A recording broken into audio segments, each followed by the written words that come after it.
ingat ya, sengketa pemilu kan larinya kemana nanti? MK. MK. Ya, MK. Iya. Sudah terang benderang kok masalahnya. Kedua lembaga ini derajat sama, Yes. tapi substansi keputusan beda. Hmm. Karena memang begitu undang-undangnya. Ya. Semua judicial review di bawah undang-undang MA. Ya. Semua judicial review undang-undang MK. MK. Ya kan? MK mengatakan undang-undang pilkada salah, ya. harus kembali kepada 30 tahun 30 tahun sejak pendaftaran. Ya. Kemudian sebenarnya bukan salah undang-undangnya. Sudah benar ini undang-undang. Cuma diutak-atik sama putusan MA itu kan. Ya. Jadi MK merestorasi. Iya. Restorasi. Tidak ada yang salah. Dengan adanya MK gugur dengan sendirinya ini.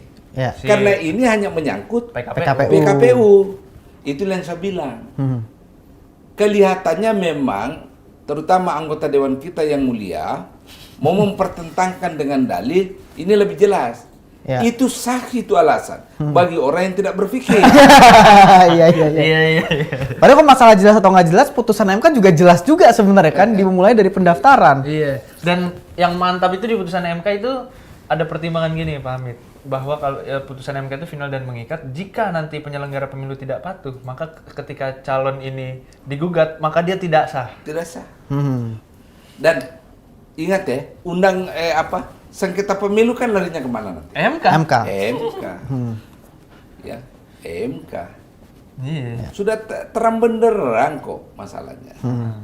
Dan memang sebenarnya semua ini sangat simpel dan Iya, gampang sebenarnya. dipahami ya, Pak. Mudah sekali bagi orang yang mau berpikir. Berpikirnya pun nggak usah rumit-rumit sebenarnya, Pak, ya. Ya, nggak usah ribet-ribet. Aduh, Oke. ada lagi Apa nih ini? pertanyaan netizen nih. Kita bacain satu-satu. Ya. Aduh. Oke, ini terkait. Pertanyaan dari Sabrina 0405. Oh ya, apa tuh? Vito, biasain Vito. Jika revisi dibatalkan, KIM Plus bubar atau tetap bertahan koalisi? Ya, ini. Jadi koalisi itu kesepakatan politik para politisi. Ya. Ya. Kalau revisi tidak jadi, ya terserah dia mau terus atau tidak berkoalisi. Itu adalah hak masing-masing partai kan, Iya. dan elit politik. Nah. Ya, Tapi ini kok kayaknya nggak bubar-bubar. Nggak bubar-bubar. ya. Nggak bubar-bubar ini. Artinya kalau dia nggak bubar-bubar, Anda patut curiga. Jangan Bahwasannya. sampai ada gerakan berikut. Oh, Saya tidak merasa aman sebelum tanggal 29. Bisa saja melejit. Ya. Karena bisa saja dikatakan kemarin itu tidak jadi direvisi ya untuk hari ini. Untuk kemarin. Siapa tahu lusa besok. Gitu. Dan juga tadi sesuai Pak Hamid bilang, berarti kans untuk presiden bikin perpu itu masih terbuka. Ya sampai sekarang masih. Artinya bisa dia bypass nggak lewat DPR, udah bikin perpu aja bisa. Bisa. Tapi kan nggak ada kekuatan hukumnya kalau secara Kenapa? teori tata negara kan nggak Ya, ada kekuatan hukum. versi saya, Nah kan ada putusan MK lebih tinggi dari Perpu. ya, Oh, iya. versi saya nih itu useless itu. Sebetulnya Karena useless. secara hukum tidak punya dasar. Ya. Tidak punya dasar. Secara teori Enggak. nggak bisa dieksekut Ya, gitu ya. tapi Pak. sekali lagi kan judul tulisan ini kan Syahwat kuasa. Iya. Iya. Kalau orang yang punya kekuasaan menghendaki di negeri kita ini gimana? Iya. Iya. Kadang memang kalau orang udah bernafsu emang otak udah buta tuh. Oh ya. iya. Iya benar. Jadi ilmu-ilmu segala nggak dipakai, Nggak teori-teori. dipakai. Ya. Iya. Oke. Sudah nggak ada lagi alasan. Iya, jadi walaupun sebenarnya secara teori nggak memungkinkan, Dimungkin-mungkinkan. jadi mungkin. Iya. Saya hanya mau katakan, apakah kemarin undang-undang direvisi atau menerbitkan Perpu, penanggung jawabnya adalah presiden. Dua-dua instrumen hukum itu ditandatangan presiden. Ya. Ya sih. Ya, ingat, putusan MK sederajat undang-undang. Yes.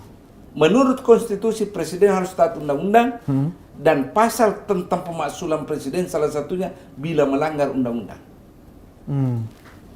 Undang-undang dasar. Undang-undang dasar. Undang-undang bila melanggar Undang-undang. dan peraturan perundang-undangan lainnya. Ya.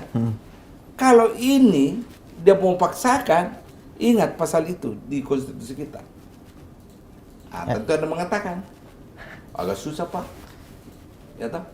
Agak susah Pak Secara politik. secara politik karena koalisi partai politik di dominan kan, Ya. koalisi pendukung.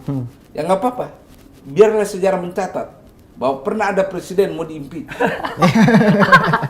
Pak, tapi kenapa sih kalau Pak Hamid ngeliatnya ini kok bersyahwat banget ya?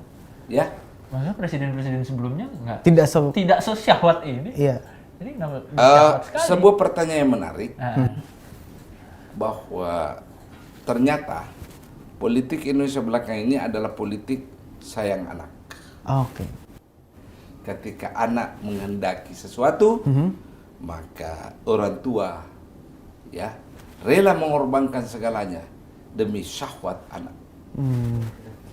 Dan menurut Pak Hamid, politik sayang anak ini baru terjadi hari ini. Di presiden-presiden sebelumnya tidak pernah terjadi. Tidak.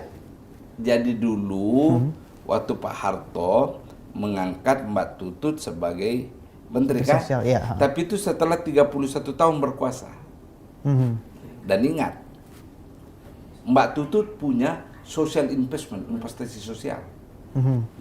Ya, apa itu? Dia sempat wakil ketua Golkar, ketua Palang Merah, kegiatan-kegiatan remaja kirap remaja. Ya. Jadi dia segi investasi sosial ada. Oke. Sementara anaknya presiden tidak ada investasi sosialnya.